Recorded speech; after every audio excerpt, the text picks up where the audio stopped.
জায়গা আছে ফাঁকা, যেখানে আছে বসা পড়েন।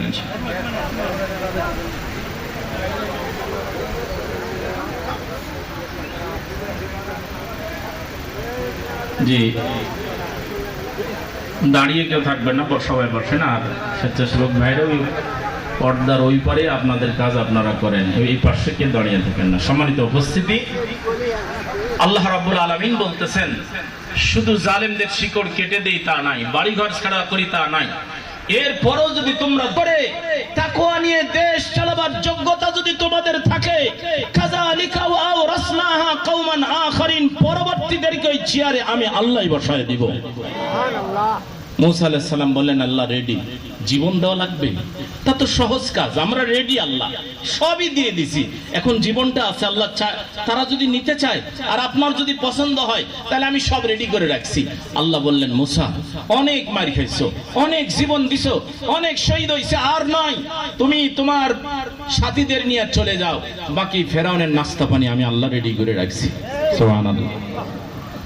মুসা আলাইহিস সালাম তার সাথীদেরকে পার করে দিলেন, আর আল্লাহ ফেরাউন আর তার 14 গোষ্ঠী ধরে জালিমদেরকে ধরার নিয়ম হচ্ছে, আল্লাহ রাব্বুল আলামিন বলেন, ইন্না ফিরআউনা ওয়া হামানা ওয়া জুনুদাহুমা, ফেরাউনের সৈন্যবাহিনী মনে করেছিল যে আমরা বুঝি ছাড় পাবো, কারণ আমাদের তো দোষ নাই ভাই, আমরা চাকরি করি।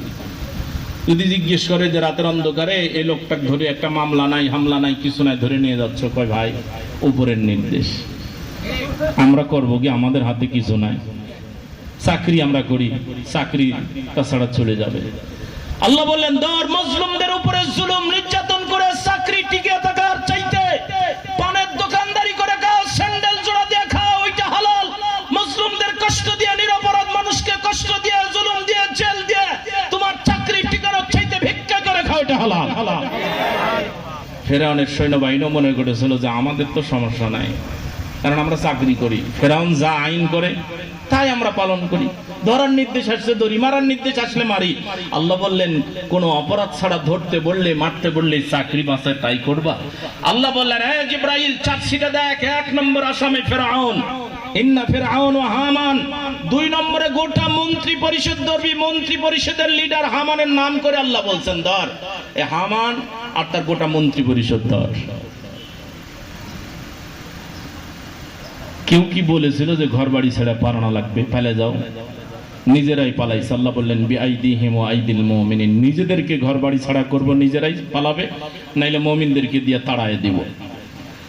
2 নম্বরে মন্ত্রী পরিষদ ধর। 3 নম্বরে ওয়া জুনুদাহুমা, একটা সেনাবাহিনীকে রাখবে না, যেই সেনাবাহিনী, যেই প্রশাসন ফেরাউনকে সেল্টার দিত, সহযোগিতা করত, ফেরাউনের আদেশ মেনে নিরপরাধ মানুষ বনি ইসরাইলকে হত্যা করত, ইউযাবিহুনা আবনাহুম, হাজারো পুরুষ মানুষ, শিশু সন্তান জবাই করেছে, একটা সেনাবাহিনী ছাড়বি না, সবগুলা ধর। ফেরাউন এতদিন লাফালাফি করতো, যেদিন ধরা খাইছে সেদিন বলছে যে আল্লাহ লা ইলাহা ইল্লাল্লাহ, তুমি আল্লাহ ছাড়া আর কোন ইলাহ নাই, আমাকে সুবাও কেন, কি দোষ আমার? ফেরাউন বলছে, আল্লাহ কি দোষ, লা ইলাহা ইল্লাল্লাহ, আমি তো তোমাকে ইলাহ স্বীকার করে নিলাম, এখন আবার সুবাও কা, পানি খাওয়াও কা, কাদো খাওয়াও কা, কি দোষ আমার? আল্লাহ বলছে, দোষ কি বুঝতে পারোনি? আল্লাহ বললেন, এমন জালেমরা মনে করে যে ওদের দোষ নাই। আল্লাহ বললেন, দোষ কি করেছিস শোন। লা ইলাহা ইল্লাল্লাযী আমানাত বিহি বানু ইসরাঈল ওয়া আনা মিনাল মুসলিমিন, বসে সেই আল্লাহর প্রতি, রবের প্রতি ঈমান আনলাম, বনি ইসরাঈল মানে আমিও সেই আল্লাহর প্রতি ঈমান আনলাম। আল্লাহ ডাক দিয়ে বলছেন, আলান, এতদিন পর দোষ খুঁজে পাও না? قد عصيت قبل وكنت من المفسدين, পিছনের জীবনটা তাকায় দেখ দেখি, যতদিন ক্ষমতায় ছিলি কত হত্যা করেছিস, কত ফিতনা, কত ফাসাদ, কত মুসলিমের চোখের পানি জড়িয়েছিস। ও ফেরাউন, এক একটা চোখের পানির বদলা নিব, এক একটা খুনের রক্তের ফোঁটার বদলা এই জমিনে আমার আল্লাহ নেওয়ার সুযোগ দিবেন মুসলিমদেরকে ইনশাআল্লাহ। আমার প্রিয় উপস্থিতি, আমি আপনাদের সাথে নিয়ে যে তেলাওয়াত করেছি, ভূমিকাতেই আমি কিছু সময় নিয়ে ফেলেছি। এটা আমি আবেগের কারণে নিয়েছি, কারণ হলো আমার বক্তৃতা হবে 9টায়, এই জন্য আমি মাহফিল করে এসে ঘুমটুম বাদ দিয়ে আসছি যে বাবা এই দলের তো আর টাইম মেনটেন করে সমস্যা নাই, এই জন্য 9টার 2 মিনিট আগে উপস্থিত হয়েছি, আইসে দেখি যে আপনারা নাই। কেমনটা লাগে? তো যাক, আলহামদুলিল্লাহ, আপনারা হয়তো এখন একটু নিচের সারিতে আছেন, আপনারাও শিখবেন সময়ের গুরুত্ব অপরিসীম। ইনশাআল্লাহ ইনশাআল্লাহ আকবরপুর ইউনিয়নের সামনের কোন প্রোগ্রাম মিনিট নয় সেকেন্ডেই শুরু হবে ইনশাআল্লাহ। রাজি আছি তো ইনশাআল্লাহ? আল্লাহ কবুল করুন। আমি যেখান থেকে তেলাওয়াত করেছি, আসুন আপনাদের নিয়ে এই দুটি আয়াত তেলাওয়াত করেছি, দুটি আয়াত সামনে নিয়ে আপনাদের সাথে নিয়ে কিছু কথা বলবো ইনশাআল্লাহ। ওমা তাওফীকি ইল্লা বিল্লাহ আলাইহি তাওয়াক্কালতু ওয়া ইলাইহি উনীব সুবহানাকা লা ইলমা লানা ইল্লা মা আল্লামতানা ইন্নাকা আনতাল আলিমুল হাকীম।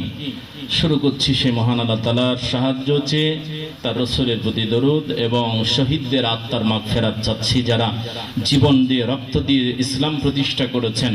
৩৬ জুলাই যারা এই দেশ স্বাধীন করতে গিয়ে আবারও জুলুম নির্যাতনের শিকার হয়েছেন, রক্ত দিয়েছেন, সকল শহীদদের আল্লাহ জান্নাতের উচ্চ মাকাম দান করুন। পড়ুন আমিন। আমি ৩য় নম্বর সূরা আলে ইমরান। কোন সূরা? আলে ইমরান। দুইটা শব্দ দিয়ে সূরার নাম, একটা হচ্ছে আল আর একটা হচ্ছে ইমরান। আল শব্দের অর্থ হচ্ছে বংশধর, গোষ্ঠী, গোটা দলকে আল ব্যবহার করা হয়। আর আরেকটা শব্দ আছে আহাল। আহাল শব্দটা সাধারণত পরিবারের লোকজনদের বোঝাতে ব্যবহার হয়। এই কোরআনের প্রায় 14 জায়গায় এই আল শব্দটা ব্যবহার করা হয়েছে, গোষ্ঠী বোঝাতে, দল বোঝাতে। তার মধ্যে একটা আয়াত আমি তেলাওয়াত করেছি, সেখানে আছে আল্লাহ বললেন কাদা আবি আলি ফিরআউন। আল্লাহ রাব্বুল আলামিন বলতেছেন, মজলুমরা, ওদের টাকা পয়সা, গাড়ি বাড়ি, সুখ শান্তি দেখে তোমাদের কষ্ট লাগতেছে যে ইবাদত করি আমরা, গোলামি করি আল্লাহর, আর সুযোগ সুবিধা পায় ওরা, মন খারাপ করেছে। আল্লাহ বললেন মন খারাপ করো না। আমি যেখান থেকে তিলাওয়াত করেছি, আল্লাহ বলছেন ইন্নাল্লাযীনা কাফারু, আল্লাহর আয়াতকে, আল্লাহর আইনকে, আল্লাহর রুবুবিয়াত উলুহিয়াতকে যারা অস্বীকার করে, কুফরি করে, লান তুগনিয়া আনহুম আমওয়ালুহুম ওয়ালা আওলাদুহুম, এদের সম্পদ, এদের সন্তান কোনো কিছুই আল্লাহর কাছে কাজে লাগবে না।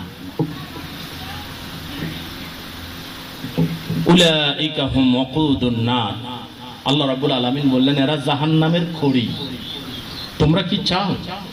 তোমরা কি চাও হাজারো এরকম গাড়ি বাড়ি চাও? এই পৃথিবীর সামান্য সময়ের জন্য তোমরা যদি চাও তোমাদেরও দিব, আর যদি চাও পরকালে জাহান্নামের খড়ি হবা, আমি তোমাদেরকেও দেব। মান কানা ইউরিদু সাওয়াবাদ দুনিয়া, সূরার মধ্যে বলছেন মান কানা ইউরিদু সাওয়াবাদ দুনিয়া, যারা আমার কাছে দুনিয়া চায় নুতিহি মিনহা, আমি দিয়ে দিই। কি লাগবে? কি লাগবে নে?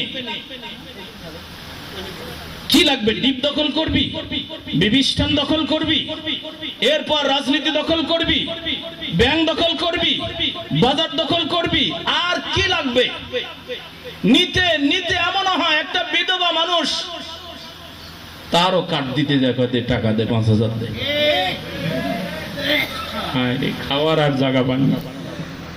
একটা বিধবা মানুষের কার্ড বানায় দিয়া তোমার খাওয়া লাগবে, এমন পচা রাজনীতি করার চাইতে ভিক্ষা করে খাও, ভিক্ষা করে খাও, এটা হালাল।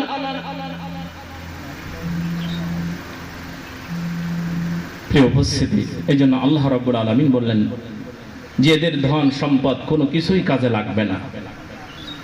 উলাইকা হুম ওয়াকুদুন নার, এরা জাহান্নামের খড়ি, জাহান্নামের ইন্ধন। তো এই জন্য আল শব্দের অর্থ হচ্ছে গোটা দল, গোটা পরিবার, গোটা গোষ্ঠী। আল্লাহুম্মা সাল্লি আলা মুহাম্মাদ ওয়া আলা আলি মুহাম্মাদ। আল্লাহ মুহাম্মদ সাল্লাল্লাহু আলাইহি সাল্লামকে প্রশান্তি দেন, ওয়া আলা আলি মুহাম্মাদ। এগুলো সব মুহাম্মদ সাল্লাল্লাহু আলাইহি সাল্লামের দল। জোরে বলেন সুবহানাল্লাহ। মুহাম্মদ সাল্লাল্লাহু আলাইহি সাল্লামের এই দলের উপরে, গোটা উম্মতের উপরে আপনি দরুদ ও সালাম আর প্রশান্তি দেন। এই জন্য দরুদ শুধু নবীর প্রতি নয়, দরুদের মাধ্যমে আমাদের প্রশান্তি চাওয়া। নবীর প্রশান্তি তো আমাদের মতো এই খটকা মটকা আর এগুলো দিয়ে চাওয়ার দরকার নাই। যার প্রশংসা আল্লাহ নিজে করেছেন, যার প্রতি আল্লাহ দরুদ পড়েন, তাতে আমাদের পড়ে আর কাম কি, তাই না? মূলত হচ্ছে ওকে দেন আর আসলে এটা একটু দেন। দিয়াটা মানুষ আমাদের সাথে ছিল, ওই পঞ্চায়েত বাড়ি গেলেই, খাবারের ওখানে গেলেই আমাদের এই প্রিন্সিপালের সাথে নিয়ে যেত আর কি। উনি ওনার পাশে বসতেন। তো যখন ওই তরকারি নিয়ে ঘুরতো তখন এদিকে আসো, এই ছাড়কে দুটা দাও, গোস দাও। তো ছাড়কে যখন দিবে তখন বলছে এঠে দুটা দাও। আসলে ডাকার উদ্দেশ্য হচ্ছে স্যারকে তো এমনি দেখে বেশি দেয়, কিন্তু ওনার যখন দুইটা লাগবে তখন কার জন্য ডাক দেয়? স্যারের জন্য ডাক দেয়। তো আমাদের প্রশান্তি দরকার, আমাদের শান্তি দরকার। এই জন্য আল্লাহ বলছেন শান্তি পাবি আমার নবীর মাধ্যমে চা। নবীর মাধ্যমে বলতে নবীর উপরে দরুদ পড়, তাইলে তোর উপরে প্রশান্তি আসবে। এই জন্য আল্লাহ দরুদটাও এমন শিখাই দিয়েছেন, আল্লাহুম্মা সাল্লি আলা মুহাম্মাদ ওয়া আলা আলি মুহাম্মাদ। মুহাম্মদ সাল্লাল্লাহু আলাইহি ওয়াসাল্লামের গোটা উম্মতের উপরে প্রশান্তি দেন। তাহলে আল মানে হলো দল, আর আরেকটা শব্দ ইমরান, এটা ব্যক্তির নাম। ইমরান আলাইহিস সালাতু ওয়াসসালামকে উদ্দেশ্য করে বলছেন। এটা আল্লাহর নবীর কাছে নাজরানের প্রতিনিধিরা এসে, বিশেষ করে ইহুদিদের দাবি ছিল যে নবী তো আমাদের মধ্যে থেকে আসতেছিল, মূসা, তারপরে ঈসা, ইউসুফ, ইয়াকুব আলাইহিস সালাম, এই সব ইহুদিদের বংশ থেকে আসতেছিল। হঠাৎ করে ইব্রাহিম, এই ইসমাইলের বংশের নবী, এই বংশ চেঞ্জ হয়ে চলে গেল কি জন্য? তা আল্লাহ বলছে তোর বংশের সাথে আমি চুক্তি করছি। হ্যাঁ, এরকম কিছু দল দুনিয়াতে আছে, ওই দলের ওই বংশের বাইরে কেউ নেতা হতে পারবে না।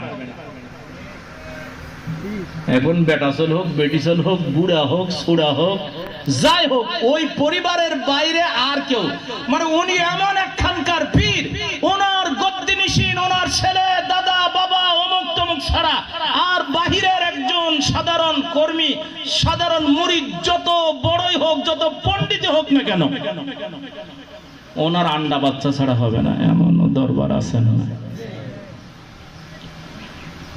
রাগ করলেন আপনারা? এটা ইসলামের যেটা নীতি। আল্লাহ বললেন যে তোমাদের সাথে আমি কি চুক্তি করছি যে সব নেতা, সব নবী, নবুয়তের চেয়ার তোমাদের বংশ থেকে দিব, আর কারো থেকে দেওয়া যাবে না। এটা কি চুক্তি আছে? করলে এত দিলেন, কয় এত দিলাম, এটা নিয়ামত দিয়েছেন, হিসাব তোদের দিতে হবে। ইয়া বানি ইসরাঈল আযকুরু নি'মাতি আল্লাতী আন'আমতু আলাইকুম। হে বানি ইসরাঈল, এই ইহুদিরা, হাজারো নবী দিয়েছি, অসংখ্য নিয়ামত দিয়েছি, তার মধ্যে এক নম্বরও অনেক নবী দিয়েছি। সেই নবীদেরকে কাতালাহুমুল আম্বিয়া বিগাইরি হক, নবীদের কথা, নবীদের মাধ্যমে ন্যায় নীতি, ন্যায়ের শাসন মানবে না, এই জন্য অসংখ্য নবীকে হত্যা করছে। ওয়ায়াকতুলুনা আল্লাযীনা ইয়া'মুরুনা বিল কিসতি মিনান নাস। ও মুহাম্মদ সাল্লাল্লাহু আলাইহি ওয়াসাল্লামের উম্মতেরা, নবীদেরকে যারা হত্যা করেছে, ওদের বংশের, ওদের উত্তরসূরিরাই এই জমিনে ন্যায় বিচার প্রতিষ্ঠা করতে চাইলেই হত্যা করবে।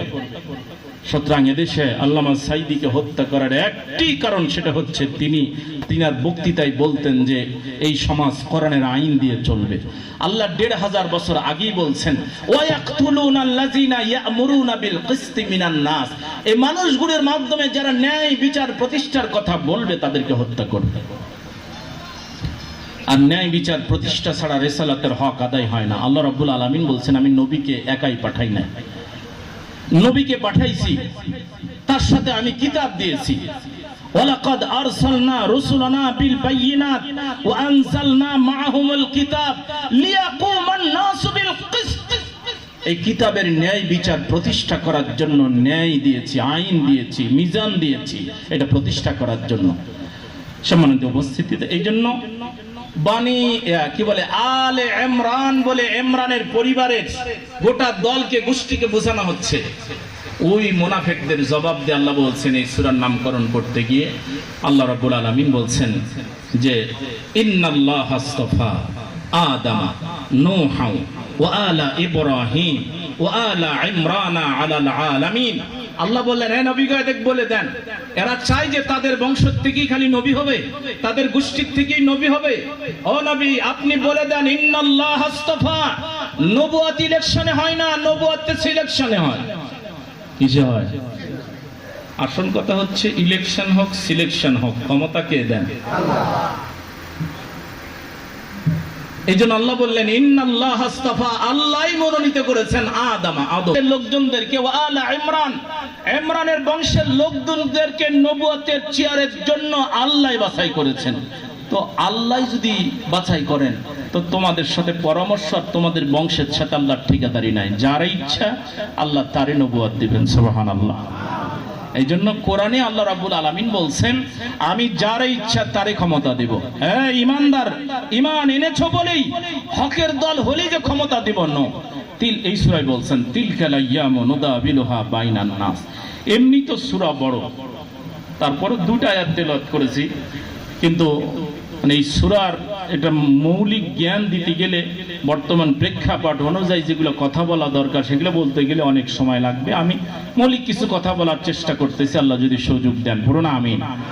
এই সূরার মধ্যে আল্লাহ রাব্বুল আলামিন বলছেন তিলকাল আইয়ামু নুদাবিলুহা বাইনান নাস। উহুদের যুদ্ধে রাসূল সাল্লাল্লাহু আলাইহি ওয়াসাল্লাম মার খেয়েছেন, মাথা ফেটে রক্ত বের হয়েছে, হেলমেট ভেঙে ভিতরে ঢুকে গেছে, দাঁত ভেঙে গেছে। তো এখন টিটকারি মারতেছে যে বাবা তোমাদের নবীর সাথে নাকি আল্লাহর সম্পর্ক। এই যুদ্ধে মার খেল এই সাধারণ মানুষের হাতে। বিশ্ব নবী একজন আল্লাহর মনোনীত ব্যক্তি, দুনিয়া এবং আখিরাতে যিনি সর্দার, যিনি লিডার, সেই লিডার এই সাধারণ মানুষের হাতে মার খেল। কি আল্লাহর কাছে একটা দরখাস্ত দিলি তো হতো।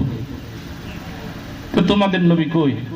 মার খাইছে বলেই মানে নাকি সত্য নবী না, ভোট পায় না বলেই নাকি ইসলামী দল নাই। আল্লাহ রাব্বুল আলামিন বলছেন কত নবী দাওয়াত দিতে দিতে জীবন শেষ হয়ে গেল, হাতে গণনা 10 জন 12 জন 15 জন 20 জন 200 জন লোক পাইছে। তার মানে কি তারা নবী না? তার মানে কি তারা দাওয়াত দেয়নি? উবাল্লিগুকুম রিসালাতি রাব্বি। তোমাদের কাজ হচ্ছে নবীদের কাজ যেমন ছিল দাওয়াত পৌঁছায়া দেওয়া, রিসালাতের কাজ করে যাওয়া।